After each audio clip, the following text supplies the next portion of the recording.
नमस्कार दोस्तों, मैं ओम प्रकाश स्वागत करता हूं आप सभी का आपके अपने से YouTube चैनल पर। दोस्तों, LCM HCF की क्लासेस लगातार जारी हैं और आज का टॉपिक होगा अनुपात पर आधारित प्रश्न। आज इन प्रश्नों में हमें बहुत ही अच्छी बात सीखने मिलेगी कि हम किस प्रकार से इन प्रश्नों को बना सकते हैं और एग्जाम पॉइंट ऑफ व्यू से जब ये प्रश्न आते हैं तो आपको कितने आसान तरीके से इन्हें करना है, आज आप ये सीखेंगे। तो शुरू करने से पहले सभी से निवेदन है कि चैनल को करिए सब्सक्राइब और सबसे पहले करिए इसे शेयर, और यदि आपको ये पसंद आता है तो आप हमारे इस चैनल को लाइक करिए ताकि और भी करने में, पढ़ाने में मजा आए। तो चलिए हमारे इस प्रश्न पर आते हैं। प्रश्न क्या कह रहा है दोस्तों? प्रश्न कह रहा है कि दो संख्याओं का अनुपात जो है वो 3:4 है, यानी कि एक संख्या जो है और एक दूसरी संख्या है, इन दोनों संख्याओं का अनुपात 3:4 के अनुपात में है और यदि उनका HCF दिया है 15 तो हमें LCM निकालना है। ठीक है, एक बात और अच्छे से ध्यान रखिएगा कि जब भी LCM HCF के प्रश्न आते हैं तो HCF से ही किसी संख्या का निर्माण होता है, और इस बात को बिल्कुल नोट कर लीजिए क्या कि HCF ही क्या करता है, महत्तम समापवर्तक ही संख्याओं का निर्माण करता है। तो यहाँ पर अनुपात 3:4 है। इस HCF से मैं संख्या बनाता हूं, यहां पर है 15, तो 15 का मैं इसमें 3 से मल्टीप्लाई करता हूं तो हो जाएगा 45, और यहां पर 15 है और इसका मैं 4 से मल्टीप्लाई करता हूं तो आ जाएगा 15 चौके 60। अब हमारे पास पहली संख्या आ गई, फर्स्ट संख्या जो आ गई वो हो गई हमारे पास 45 और दूसरी संख्या जो है वो हमारे पास हो गई 60। अब जब मेरे पास दो संख्याएं हैं, यानी कि पहली संख्या गुणित दूसरी संख्या बराबर क्या होता है, पहली संख्या का गुणनफल चाहे तो HCF, यहां पर दो संख्याओं का गुणनफल बराबर HCF इंटू LCM होता है। अभी HCF दिया हुआ है, आपको कितना दिया हुआ है, पुटअप करते हैं। HCF दिया है 15, LCM आपको निकालना है। पहली संख्या हो गई आपको 45 और दूसरी मिल गई आपको 60। इस 15 को मैं यहां पर ले आऊं, कोई बुराई नहीं है, ये यहां से हट जाएगा। तो LCM बराबर क्या हो जाएगा, ये 4 बार चला गया।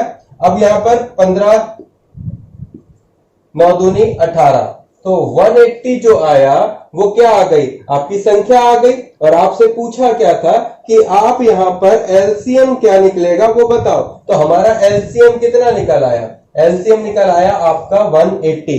तो एक बार अच्छे से समझिए, दो संख्याएं हैं, एक संख्या ही एक संख्या हो, HCF दिया है, LCM निकालना है। HCF वो होता है जिससे संख्याओं का निर्माण होता है, तो संख्याओं का निर्माण मैंने किया, मैंने कि HCF से 3 में मल्टीप्लाई किया 45 हो गया, HCF से 4 में मल्टीप्लाई किया 60 आ गया। एक फॉर्मूला होता है हमारा जो हमने पुरानी वीडियोस में पढ़ा है कि पहली संख्या दूसरी संख्या बराबर क्या होता है, HCF इंटू LCM। फॉर्मूले में पुटअप किया, पहली संख्या 45 दूसरी संख्या 60 और HCF की वैल्यू जो थी वो मैंने यहाँ डायरेक्ट रख दी। इन सभी का मल्टीप्लिकेशन किया तो इतना आ गया 180 और जो क्या निकला LCM। तो यदि आपको ये वीडियो पसंद आया तो चैनल को कर दीजिए लाइक शेयर सब्सक्राइब, और हमारे साथ जुड़ने के लिए बहुत बहुत धन्यवाद। चलिए मिलते हैं अब हमारे दूसरे प्रश्न पर। देखिए अगले प्रश्न पर आते हैं और यहां पर आप समझते हैं, बहुत अच्छे से समझिएगा, कॉन्सेप्चुअल क्वेश्चन है और इन कॉन्सेप्चुअल क्वेश्चनों से ही आपको लघुत्तम और महत्तम के सवाल बनेंगे। तो फिर से समझने की कोशिश करो जो मैं समझाना चाह रहा हूं। देखिए क्या है, हमारे सामने दो संख्याएं हैं, एक उनका अनुपात दिया हुआ है 4:5 का अनुपात है, ठीक है, और इनके गुणनफल दिए हैं, गुणनफल कितना दिया है, वो 5120 दिया हुआ है, ठीक है। 5120 हमारे सामने गुणनफल है और कह रहा है कि महत्तम समापवर्त निकालें, यानी कि HCF आपको निकालना है। अब इससे पहले के प्रश्न में मैं क्या कहा था मैंने कि HCF से संख्याओं का निर्माण होता है। अब HCF नहीं दिया है तो संख्या बनेगी नहीं बनेगी, यही आपको कॉन्सेप्ट में याद रखना है। तो जब ये संख्याएं नहीं बनेगी तब आप क्या करोगे भाई, यहां पर अब हमारे पास जब नहीं दिया है तो अपन क्या कर लेते हैं, मैथ में x मान लेते हैं। तो मान लीजिए कि दो संख्या है वो हो गई 4x और दूसरी संख्या क्या हो गई 5x। यहां पर फॉर्मूला लगा दिया मैंने, फॉर्मूला पहली संख्या गुणित दूसरी संख्या है ना, बराबर दो संख्याओं का गुणनफल, मतलब लघुत्तम LCM और HCF है ना। एलसीएम इंटू एचसीएफ होता है, तो इन संख्याओं का गुणनफल जो है उसके इक्वलेट कर लेते हैं। तो यहां पर क्या कर दिया अपन ने, 4x इंटू 5x बराबर दोनों संख्याओं का गुणनफल। गुणनफल कितना दिया हुआ है, ये दिया हुआ है 5120। यहां पर क्या हो जाएगा, मल्टीप्लाई करना है, ये कितना आ जाएगा, ये एक्स स्क्वायर यदि मैं यहां पर रख दूं, है ना, एक्स स्क्वायर यहां पर रख दूं तो 5120 डिवाइड बाय 4 इंटू 5 मैं डायरेक्ट रख देता हूं, कोई दिक्कत नहीं है, चाहे गुणा करके रख दो चाहे आप खुला खुला रख दो, 20 रखो, 5 चौके 20, वैसे तो ये 20 रखना ज्यादा आसान है ना। तो ये 20 मैंने यहां पर रख लिया। देखो ये 0 से ये 0 सीधा कट जाएगा, है ना। ये 2 से अपन 512 को काटेंगे तो कितना आ जाएगा, सीधा सीधा 256 आ जाएगा, है ना। 256 दूनी 512 होता है। अब यहां पर 256 आ गया, यानी कि कितने का है ये स्क्वायर, 256 का वर्ग करोगे तो कितना आ जाएगा, 16 आ जाएगा। x बराबर कितना आ जाएगा, यहां पर x स्क्वायर बराबर कितना दिया हुआ है, x स्क्वायर बराबर 256 दिया है, तो x बराबर कितना हो जाएगा, 16 आ जाएगा।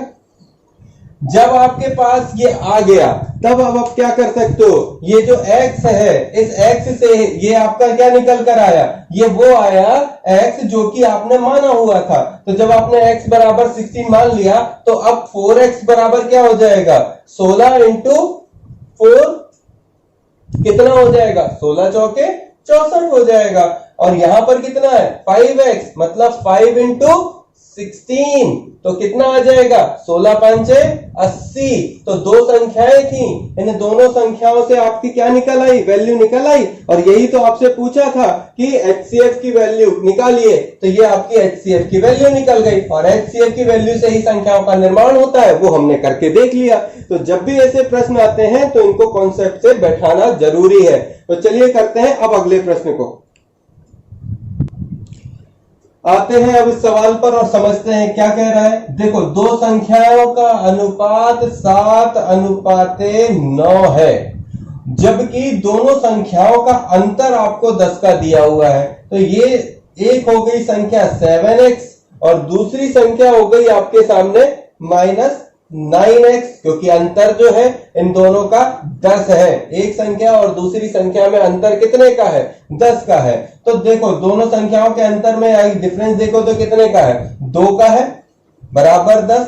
तो x बराबर कितना आ जाएगा, 5। अनुपात में कभी भी एक बात और याद रखिएगा, अनुपात में जो संख्याएं निकलती हैं उसमें ऋणात्मक संख्याएं नहीं ली होती हैं या नहीं ली जाती हैं। तो ये आपको संख्याओं के फेरबदल 7x और 9x लिखा हुआ है, मैं इसे पलट कर लिख दूंगा तो कोई फर्क नहीं पड़ेगा। तो ऋणात्मक मूल्यांकन इसमें नहीं कैलकुलेट होता है, इसलिए आपको जब भी ऐसा कुछ मिले तो आप उसे धनात्मक ही समझिए, क्योंकि जब हम इन संख्याओं के मान ले रहे हैं तो हम इनको ये मान रहे हैं कि इन दोनों संख्याओं का अंतर जो है वो 10 दिया हुआ है। अब ये कुछ संख्या होगी, ये कुछ संख्या होगी, है ना। तो इन संख्याओं का अनुपात जो है, जब मैं इनका ऋणात्मक अनुपातिक स्तर पर इसको सॉल्व करूंगा तो इनके जो निकल कर आएंगी वैल्यू वो ऋणात्मक नहीं होगी, धनात्मक होगी। ठीक है, सिर्फ हमें संख्याएं निकालनी है, इसलिए उसकी एक वैल्यू निकालने के लिए हमें ये संख्या माननी है कि ये ऐसा ऐसा है।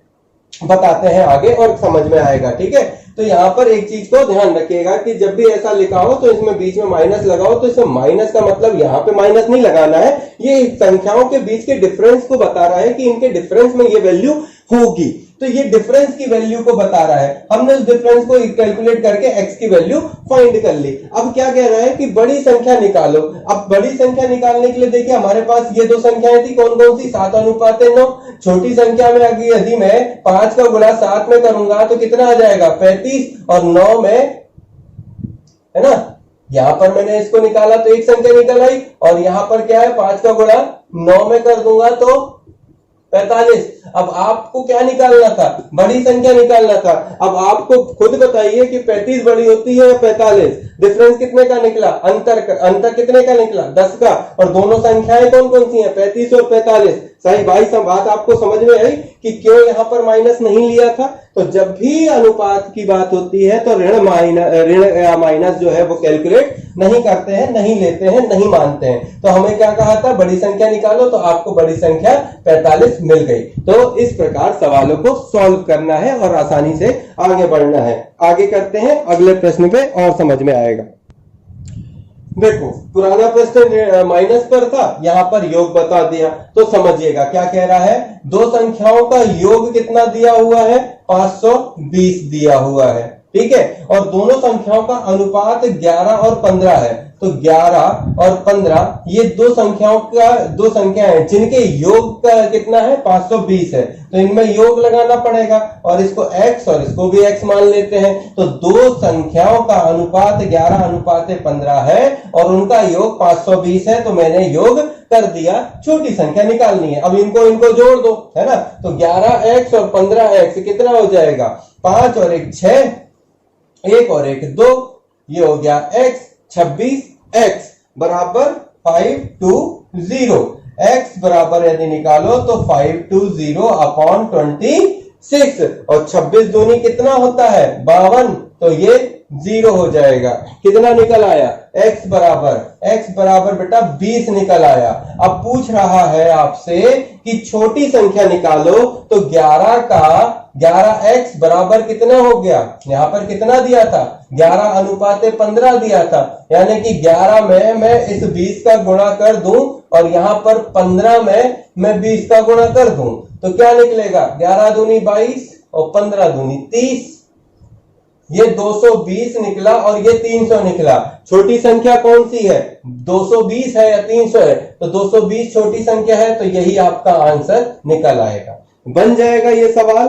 देखो जो भी सवाल आप करते हो, हर सवाल को करने में कोई ना कोई प्रकार है और हर प्रकार को करना आपको जरूरी है। एक्सरसाइज करते रहिए और साथ ही शारदा अंक गणित की बुक से एक्सरसाइज को बढ़ाते चलिए, अपनी प्रैक्टिस को बढ़ाते चलिए। जो भी बुक आप प्रेफर कर रहे हो, हर बुक में सवाल दिए हुए हैं, उन्हें करना आपका कार्य है। जहां आपको डाउट आता है या आपको करने में कोई तकलीफ आती है, उसके लिए आप हमारे कमेंट बॉक्स पे आ सकते हैं और कमेंट करके हमसे बात कर सकते हैं।